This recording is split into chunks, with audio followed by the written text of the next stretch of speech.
நிறைய பேர் கடவுளோட கூட இன்கம்ப்ளீஷன்ல இருப்பீங்க. நான் எவ்வளவு கேட்டும் கொடுக்கவே இல்லை, நான் எவ்வளவு கூப்பிட்டும் வரவே இல்லை. ஐயா நல்லா தெரிஞ்சுக்கோங்க, கேட்ட உடனே கொடுப்பது அறக்கருணை.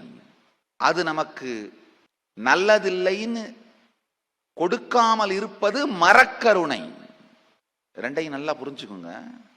சில நேரத்தில் நீங்க எதை கேட்கறீங்களோ அது இப்போ உங்களை இப்ப விட வாழ்க்கையை கொடுமையான துக்கமாக்கிற விஷயத்தை கேட்டுட்டு இருப்பீங்க. சில நேரத்தில் எங்கிட்ட பக்தர்கள் வந்து அடம் பண்ணும்போதான் சொல்லுவேன், அப்பா சொல்றத கேளு, இல்ல இல்ல இதுதான் நடந்தாகணும், துக்கமா முடியும் உனக்கு, பெருந்துக்கம் வேண்டாம், இதுதான் வேணும். சரி போ, என்ன பண்றது? சரி போன்னு நான் சொன்னேன்னா தெரிஞ்சுக்கோ அது சரியா போகாதுன்னு. இல்ல உண்மையிலே தெரிஞ்சுக்கோங்க. ஆனந்தமா இருங்க, நல்லபடியா நடக்கும்னு வாயில இருந்த வார்த்தை வந்தா அது நடக்கும், நல்லது, உங்களுக்கும் நல்லது, மற்றவர்களுக்கும் நல்லது. சரி போ அப்படின்னா என்ன அர்த்தம்?